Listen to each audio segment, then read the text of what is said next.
on va accueillir pour parler de l'école 2 personnes, 2 profils qui sont différents.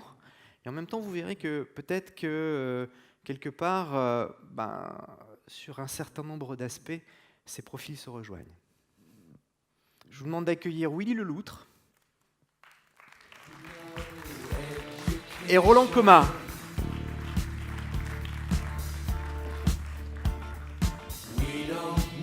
Très rapidement, Willy. Bonjour Willy, comment t'appelles-tu ? Je m'appelle Willy, tu viens de le dire. Bonjour Willy. Willy, c'est celui qui, tout à l'heure, nous a menti, vous vous rappelez ? Hein, J'ai pas menti. Il y a bon. toujours une partie de ma journée où je m'éclate dans mon travail. Oui, quand tu dors, quand tu te couches. Je dors pas beaucoup. D'accord. Willy est le créateur, le fondateur quelque chose d'extraordinaire en Normandie qui s'appelle la Coding School. Il va vous raconter tout ça. Et Roland Coma, il est de l'Exia-Césie. C'est un pédagogue, c'est quelqu'un qui va nous parler de pédagogie. Alors, très rapidement, comment on va fonctionner ? Vous savez votre timing ? Roland, tu peux te mettre tranquillou dans le canapé en attendant. Willy, tu commences. Bon courage, messieurs. Merci. Bonjour à tous, donc je suis Willy Leloutre, le président de la Coding School. Je vais vous parler effectivement d'éducation et de numérique et de l'expérience que j'ai pu avoir à travers mon projet, la Coding School, que j'ai fondé il y a 2 ans et d'autres actions similaires. Hop, next step. Notre monde change à une vitesse croissante. Je pense que ça, on s'en rend tous compte. On en a d'ailleurs un bel exemple aujourd'hui à travers ce Summer Festival. Notre monde change à une vitesse croissante et pour ma part, ça passe entre autres par une sorte de déconsommation. Je me rends compte que mes élèves et même de toute façon les adultes et entrepreneurs, toutes générations confondues, passent d'une société de consommation traditionnelle à une sorte de reprise de pouvoir à travers le quotidien. J'ai un peu représenté ça sous une forme de hacker notre propre vie pour pouvoir la simplifier et puis pour pouvoir avoir une sorte de forme de bien-être et de mieux vivre. Les organisations mutent aussi au rythme de l'humain. Par rapport à ces organisations, en ce moment, j'entends beaucoup de choses. Par exemple, des entrepreneurs, des dirigeants de différents types d'entreprises qui disent à leurs collaborateurs, à leurs employés, « Il serait peut-être temps que tu te mettes au tactile, Robert, parce que sinon, dans 10 ans, tu n'as plus de job. » Et inversement, j'entends également d'autres entrepreneurs dire « Il serait peut-être intéressant qu'on travaille ensemble la transformation digitale de notre entreprise pour que tu puisses créer ton métier tel qu'il sera demain. » Bien évidemment, l'éducation a la part belle, l'éducation se réinvente. Maintenant, la question, c'est comment est-ce qu'elle se réinvente ? Est-ce que c'est par l'apport de tablettes dans les écoles ? Entre nous, j'ai un doute là-dessus. J'ai une petite anecdote, d'ailleurs, je vous la partage. J'ai une personne dans ma famille qui est enseignante dans la Manche. Et du fait, dans un coin un peu paumé, enfin vraiment très paumé d'ailleurs, je ne citerai pas le nom de la ville, je vais me faire jeter des pierres. Mais en fait, elle a eu, par le conseil général, tout un lot de tablettes tactiles mis à disposition dans son établissement. Sauf que du fait, ils n'ont pas forcément d'accès pour pouvoir acheter d'applications, ni forcément de formation. Donc la consommation est clairement identifiée, mais la finalité est malheureusement nulle, alors que c'est un périphérique qui peut être toutefois intéressant. On réinvente l'éducation également en changeant les mœurs et en formant au numérique. Moi, je ne forme pas au numérique à travers la Coding School. Je forme avec le numérique sur une thématique donnée, qui peut être les sciences, qui peut être l'histoire, géographie ou tout autre contenu, peu importe. Le numérique est un moyen d'accès à l'information et, selon moi, plutôt une sorte de forme de créativité mise à disposition d'outils qui permettent de s'exprimer et de lâcher toute notre créativité. Je vous partage un petit exemple d'un cours, d'un TP que j'ai pu faire avec une classe au collège en région normande. Je vois une plante, une très belle plante d'ailleurs, juste là. On s'est amusé à connecter une plante dans le cadre d'un cours de sciences. Et les enfants, naturellement, se sont dit, bon, notre plante, on ne va pas tout le temps la voir, parce que des fois, elle va être dans la salle de technologie, puis on va devoir, malheureusement, partir en cours d'espagnol ou tout autre. Ce qu'ils ont fait, c'est qu'ils ont créé un objet connecté pour pouvoir connecter la plante. Déjà d'une. Donc on a eu, bien sûr, une appropriation technologique, bien évidemment, mais au-delà de l'appropriation technologique, il y a eu qu'est-ce qu'une plante ? Qu'est-ce qu'a besoin la plante pour pouvoir justement croître ? Et puis maintenant, comment on va la connecter ? On connecte notre plante ? Très bien. Donc on parle de données. Quel type de données ? La chaleur, la luminosité, l'humidité ? Comment récupérer ces données ? Comment circule l'information ? Voilà les principales questions qu'on se pose entre, je dirais, les différents élèves et moi-même dans le cadre de nos cours. Ces données, on les a récupérées à l'aide d'une application mobile. Application mobile qui a bien sûr été produite par les enfants.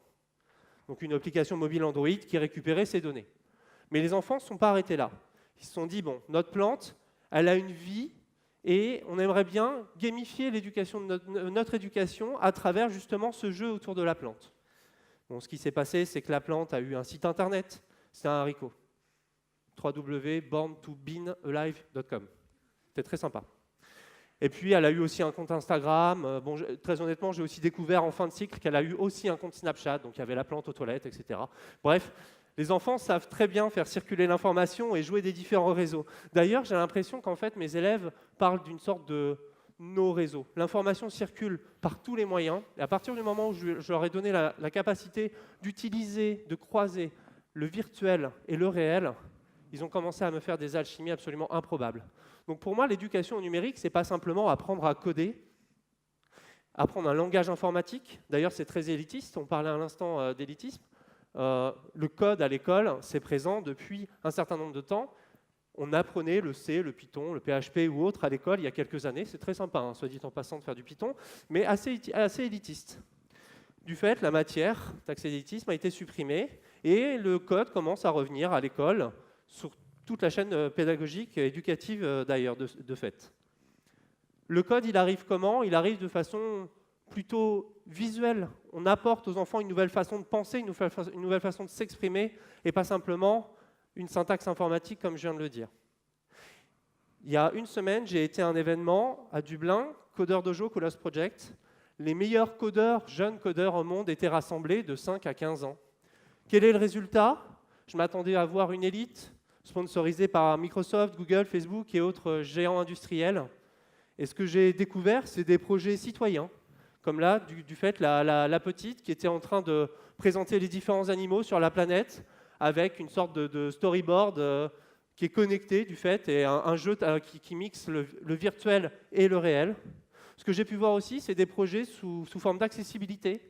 Par exemple, un vêtement connecté avec un lily-pad pour les techniciens, pour information, qui servait à quoi? Aux personnes souffrant de handicap, aux personnes aveugles, de pouvoir avoir des alertes vibrantes, par exemple sur son textile, lorsqu'elle s'approche de quelqu'un. Bref, vous comprenez que l'intérêt du code à l'école, l'intérêt du numérique au sens large à l'école, c'est pas former une élite, c'est pas apprendre simplement à coder, c'est du fait utiliser cette technologie, toutes les technologies, pour pouvoir imaginer des projets au quotidien. Le code et le numérique, ça s'apprend en s'amusant et ça sert à tous. C'est-à-dire que la philosophie que l'on porte à la Coding School, c'est que l'objectif, ce n'est pas de former des ingénieurs développeurs, mais plutôt d'utiliser le numérique pour pouvoir entrer dans tous les différents univers, qu'on soit plombier, charcutier, boulanger, ou même qu'on ait le travail de Thierry, par exemple, ici présent, le numérique fait partie de notre vie au quotidien. Je passe. Le numérique, du fait, nous apprend, nous aide, nous propulse dans une phase de création. Et surtout, pour ma part en tout cas, il renouvelle une chose importante, c'est le rapport à l'échec. Je rebondis sur la conférence de Thierry tout à l'heure. Quand j'ai fondé la Coding School, je pense que c'était vraiment un des points cruciaux que je voulais régler. Mon rapport à l'échec à l'école était très important, c'est-à-dire que j'ai appris en me faisant taper sur les doigts, j'étais très mauvais en mathématiques, plutôt bon en technologie et en sport. Et du fait, le seul qui était collé à la récré, c'était bien souvent moi, et plus j'avais un rapport à l'échec, moins j'arrivais à apprendre, et plus mon éducation devenait dégradée. Imaginez le moment où j'ai un élève qui m'a dit « Écoutez, monsieur, je voudrais présenter quelque chose à la classe. » « Ok, t'as fini ?»« Ah non, j'ai pas fini, mais là, il y a un truc, je trouve pas, ça marche pas, et je préférais le présenter pour qu'on puisse ensemble arriver à résoudre le problème et à réaliser le projet. » Imaginez quand j'ai des enfants qui se battent pour pouvoir aller au tableau, ce qui est relativement improbable. D'ailleurs, est-ce qu'il faut un tableau? Ça, c'est une grande question. Et imaginez les enfants quand ils me disent « Monsieur, je peux continuer à produire ce que je suis en train de faire plutôt que d'aller en récré ?» Bref, pour moi, le numérique permet le fait de faire. Une éducation basée sur pas simplement une écoute, pas simplement une vision, mais aussi une action de faire. Et ce, tout au long de la chaîne éducative. Je vous donne l'exemple de l'école primaire, c'est vrai pour le secondaire, c'est vrai aussi en formation supérieure. Les premières expérimentations que j'ai menées en école supérieure à l'école de management de Normandie étaient assez catastrophiques, puisque quand j'ai montré à mes étudiants comment déployer un site internet en l'espace de 3-4 minutes, ils m'ont dit « Waouh, ça fait du bien de faire des choses. On était sur de la théorie depuis toujours, et là, enfin, on fait. » Donc je pense que c'est vraiment quelque chose d'important. Maintenant, le numérique et l'éducation avec ce numérique ne se limitent pas simplement à un rapport avec un écran. Je rebondis sur cette phrase, l'éducation comme une aide à la vie. Je ne sais pas si certaines personnes d'entre vous ont déjà entendu ça. Je voudrais faire un rapport avec une pédagogie assez particulière, qui est la pédagogie Montessori. Il y a quelque temps, un des fondateurs de Google a été questionné sur « Mais, monsieur, sincèrement, comment vous avez fait pour bâtir cet empire? Quel a été l'élément dans votre vie qui vous a, selon vous, permis de créer le Google d'aujourd'hui ?» Donc, la personne n'a pas du tout hésité en disant « Certainement, la pédagogie Montessori de mon école élémentaire. » C'est intéressant et je rebondis d'ailleurs sur la toute première conférence qui citait le rapport aux écrans dès le plus jeune âge. Bien oui, effectivement, l'expression, la créativité ne se limite pas simplement au numérique. Dès le plus jeune âge, il s'exprime par tout autre type de moyens et le numérique devient à un moment peut-être incontournable ou une belle aide en tout cas pour pouvoir apporter de la progression, mais de là à mettre une tablette dans les mains d'un enfant de 3 ans, j'en suis pas non plus convaincu. Après, le périphérique tactile reste un outil intéressant. Il y a quelque temps, une CE2 m'a dit, en utilisant un outil de programmation visuelle, « Monsieur, votre truc, c'est pourri. » J'étais assez vexé. Et je me suis dit, qu'est-ce qui se passe? Ce qui se passait, en fait, c'était plutôt son rapport au dispositif de pointeur clavier-souris. Puisqu'en fait, chez elle, elle avait une tablette, du fait. Ce qui s'est passé, c'est qu'en fait, on a très rapidement mesuré avec des enseignants-chercheurs et un thésard que les enfants apprenaient beaucoup plus vite sur un périphérique tactile. Pourquoi? Sur un dispositif de pointeur de souris, il faut analyser une interface, chercher son curseur, aller placer le curseur sur un élément de cette dite interface, alors que sur le tactile, on va directement poser son doigt sur l'élément recherché.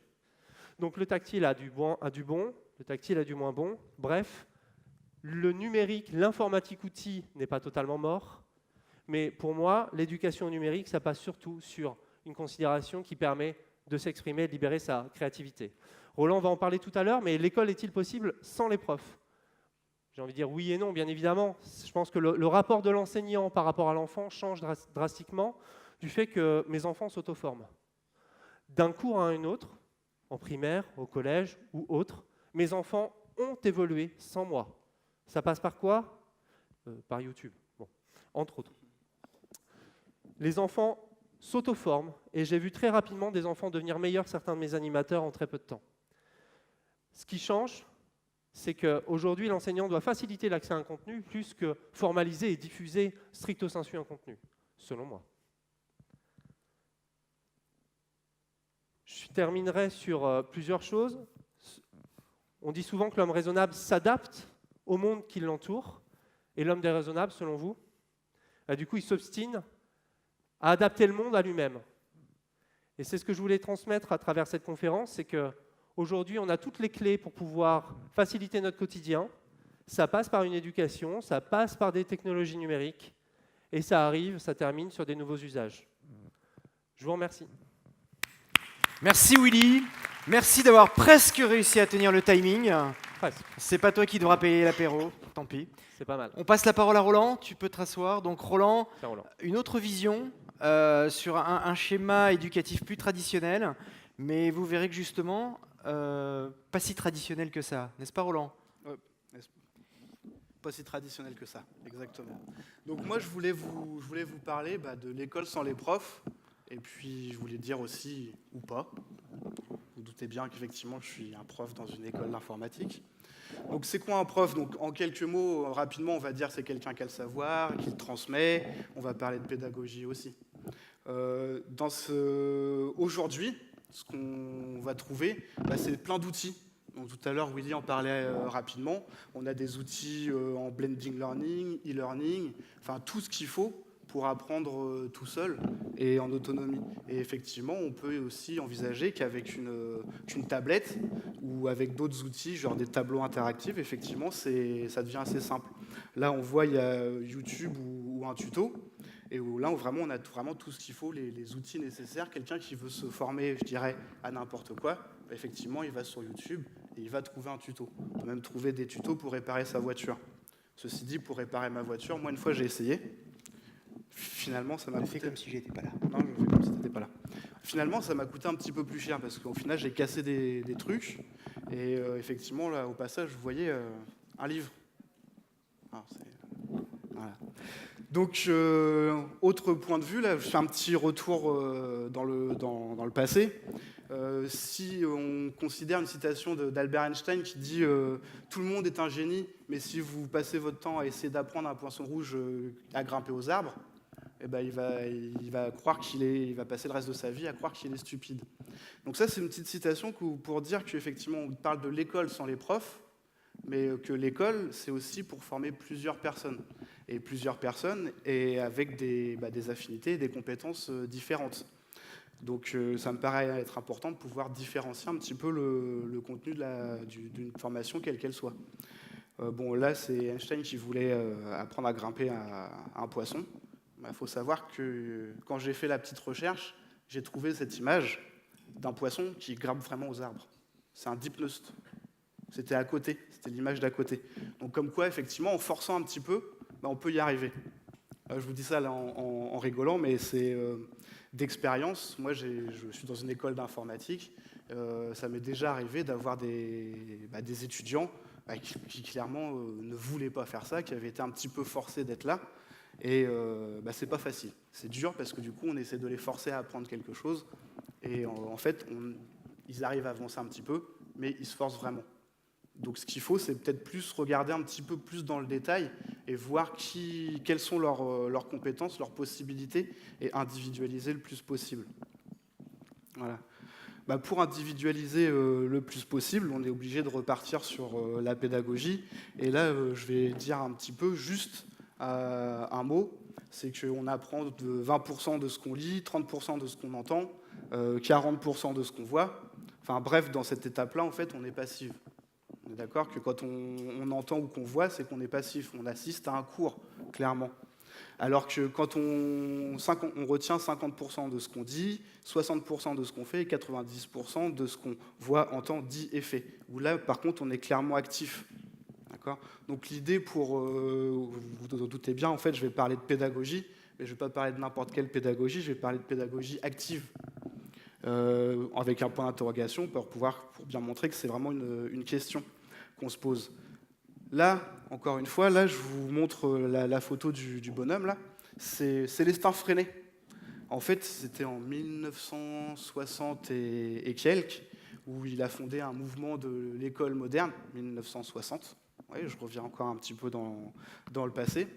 Je vous invite à aller... Il y a une petite vidéo sur YouTube où il est interviewé, où vous voyez dès le départ de l'interview en fait, qu'il est très intéressé par le côté industriel du métier, des métiers auxquels l'école doit former. Donc, ce qui veut dire qu'il n'a pas oublié que l'objectif de l'école, c'était de former à des métiers. Et puis, quelquefois, c'est vrai que des fois, on parlait d'élitisme tout à l'heure, et j'ai entendu la déconnexion de l'élite. Voilà, on est peut-être un petit peu dans cette démarche-là. Et en fait, Célestin Freinet, c'est le père de ce qu'on appelle la pédagogie active, où en fait, à base d'observation des étudiants en activité, il essaie de voir un petit peu quelles vont être leurs compétences et leurs objectifs qui sont déployables, leur potentiel, voir le potentiel des élèves et essayer de les développer par des pédagogies de groupe. Et là, vous voyez que sur l'illustration qui est à côté, on voit qu'en fait, le prof, là, il n'est pas du tout il n'est pas du tout au tableau. En fait, il est assis, il a les mains sur la table et il observe tout le monde. Il n'est pas du tout dans le côté je fais un cours au tableau et je note tout. Donc, encore une fois, là, ce que je vais dire aussi, c'est que dans mon école, à Alexia Cesi, en fait, on a une pédagogie on a développé une pédagogie active en partenariat avec l'UQAM, et cette pédagogie-là s'appelle le PBL, et elle se base complètement sur les travaux de Célestin Freinet. Je ne vais pas rentrer dans le détail de cette pédagogie, à la limite, vous pouvez venir me voir après pour que je vous en parle. Mais là, en gros, je vais arriver sur... voilà, on différencie, je remets la citation d'Albert Einstein, on différencie les individus, on les fait travailler ensemble et on développe leurs propres compétences par rapport à leurs affinités. Et si par contre, effectivement, aujourd'hui, le numérique se développe et si en plus, par-dessus tout ça, on ajoute les outils du numérique qui sont quand même très bien faits pour pouvoir apprendre seul, mais aussi collectivement, là, on arrive sur quelque chose qui est plutôt intéressant, parce qu'on arrive vraiment à quelque chose d'efficace. Là, juste pour un petit mot, parce qu'effectivement, on va dire l'école sans les profs, Open Classroom, moi aussi j'y vais sur Open Classroom. Je me remets un petit peu à jour et je vais sur Open Classroom. Et là, je vois quoi ? Je vois la partie complètement à gauche qui est gratuite, Premium Solo, la partie Premium Solo, Premium Class au milieu, qui est à 20 € par mois à peu près. Enfin, je ne vais pas donner les tarifs non plus, mais la partie complètement à droite, Premium plus, celle-là qui est un peu plus chère. Là, ce que j'ai surligné en jaune, là, c'est un mentor. Un mentor, un prof, voilà. Bref. En conclusion, ce que j'ai envie de dire, c'est que oui, avec les nouvelles technologies, le modèle avec une classe tranquille, avec un prof qui fait son cours et tous les élèves qui écoutent et qui au final vont retenir que 20% de ce qu'on leur dit, là, déjà aujourd'hui, dans les nouveaux programmes de l'éducation nationale, mais ça va être dur, je pense quand même, c'est déjà fini. C'est-à-dire que là, ils ont vraiment la prérogative de dire on passe en pédagogie par projet, pédagogie active. Ça va être dur et ça ne va pas se faire, à mon avis, comme ça, en claquant des doigts. Mais il y a vraiment cette prise de conscience-là dans l'éducation nationale. Madame est instite, donc j'ai des sources sûres.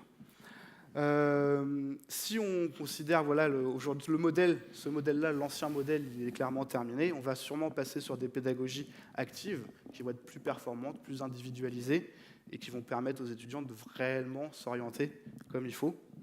Et pour répondre quand même à la question, parce qu'effectivement je me suis un peu fait plaisir sur cette présentation-là, pour répondre à cette question, la question l'école sans les profs, un prof, un mentor, un coach. Moi, dans mon école, on ne nous appelle pas des profs, on nous appelle des tuteurs. Ça montre quand même que le changement de nom, ça montre quand même qu'il y a un changement d'attitude dans tout ce qui est prof, transmission de savoir et tout ça. Là, il y a réellement une volonté, un besoin de changer d'attitude chez les profs. Donc l'école sans les profs, oui, parce que ça ne s'appelle plus des profs, mais sans personne, je crois qu'on est d'accord. Non, pas encore tout de suite, on aura encore un peu de boulot. Voilà. Merci Roland. Alors, asseyez-vous les copains. Sinon, si vous voulez rester debout, faites comme chez vous, on est entre nous. Est-ce qu'il y a des questions dans la salle sur ces deux interventions ?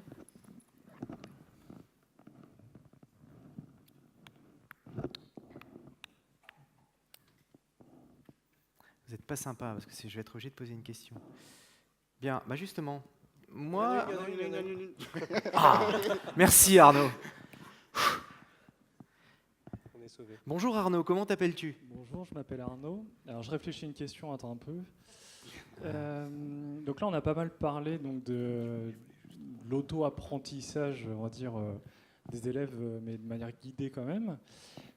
Si on n'a plus de profs, comment on transmet l'expérience, comment on transmet les bonnes pratiques, sachant que si on voit les sources citées, donc il y avait Open Classroom, YouTube, tout ça, on trouve pas mal de tutos sur des technos qui font le buzz, sur des technos à la mode, mais ça guide pas forcément les étudiants vers des choses sûres, des choses, des technos datés, on va dire, parce que des choses qui ont 5 ans, c'est déjà oublié pour les jeunes. Et donc voilà, comment on s'assure que ces technos qui fonctionnent toujours... Tiens, j'aime bien l'avatar, c'est sympa. Il y a même un logo de WixiWeb dedans, c'est balèze. Placement de produit. Voilà, j'ai fini ma question, je ne sais pas si elle était claire. commence. Vous pouvez répéter alors, la question?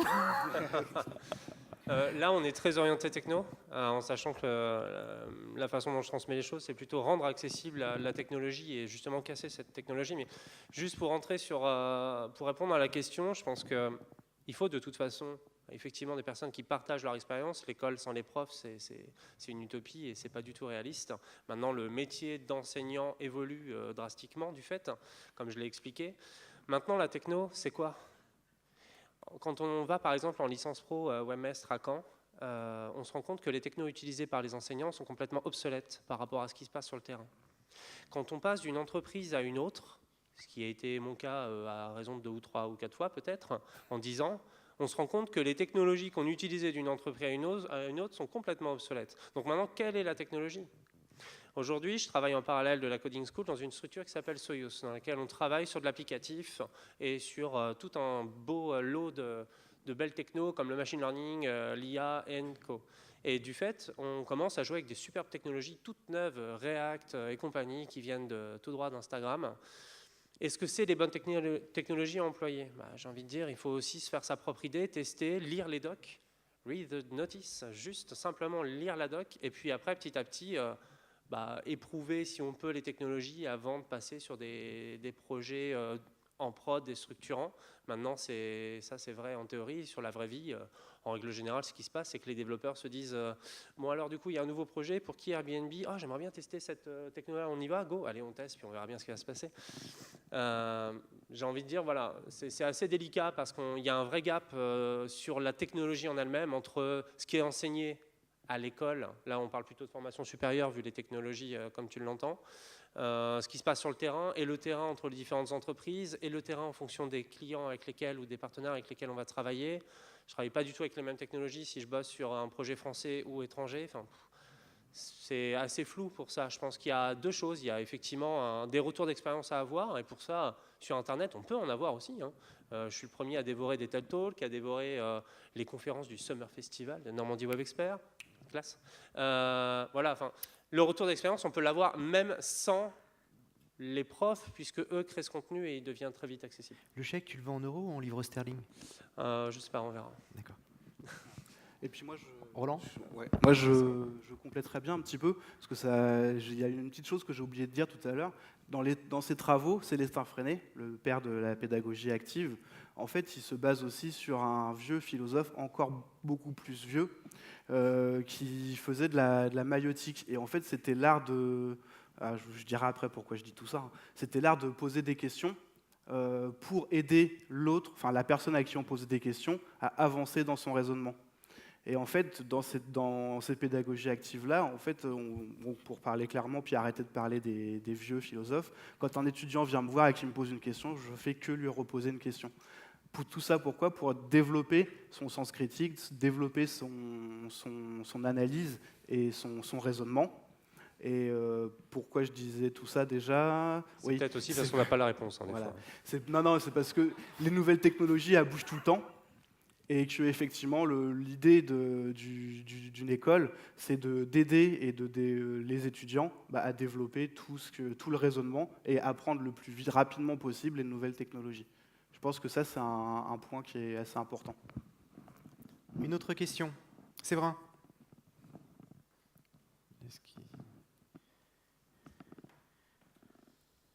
Bonjour, je m'appelle Séverin donc. Bonjour Séverin, comment t'appelles-tu ? Ça va. Vous parlez du développement à l'intérieur de l'école. Je voulais savoir comment vous vous positionnez par rapport à l'émergence de la communauté Software Craftsmanship qui vise dans le monde de l'entreprise à remettre le code, les développeurs au cœur de la valeur finalement, et qui utilise pour moi des pratiques que vous utilisez, à savoir le pair programming, le mob programming et le fonctionnement en atelier de type kata pour réapprendre à coder à des développeurs qui, eux, sont déjà dans le monde de l'entreprise, mais qui, en fait, ne savent pas très bien coder. Alors, oui, vaste question. Je dirais qu'on n'évolue pas tant que ça dans ce monde-là, à savoir reformer des développeurs qui ont besoin de renouveau, à la fois sur les process même, les technologies et de plus. On est plutôt là à rendre accessibles les technologies aux personnes qui sont vraiment très loin de tout ça. Au contraire, tous ceux qui ne sont pas développeurs sont plutôt les personnes qui vont m'attirer. parce que j'ai pas envie de continuer à creuser, à avancer dans cette fracture entre le monde du dev, de l'IT et les autres. Donc la démarche est plutôt effectivement de donner des compétences aux personnes qui en ont besoin, plutôt que d'avancer vers le profil de développeur, en sachant qu'il y a une chose qui m'agace particulièrement, c'est que les développeurs ont la fâcheuse tendance à avoir du mal à désapprendre les choses, là où des personnes qui sont plutôt noobs sur les technologies sont assez ouvertes à toutes ces considérations. Voilà. Merci messieurs. Merci. On passe à la séquence suivante. Merci. Je vous demande d'applaudir Willy Leloutre et Roland Coma.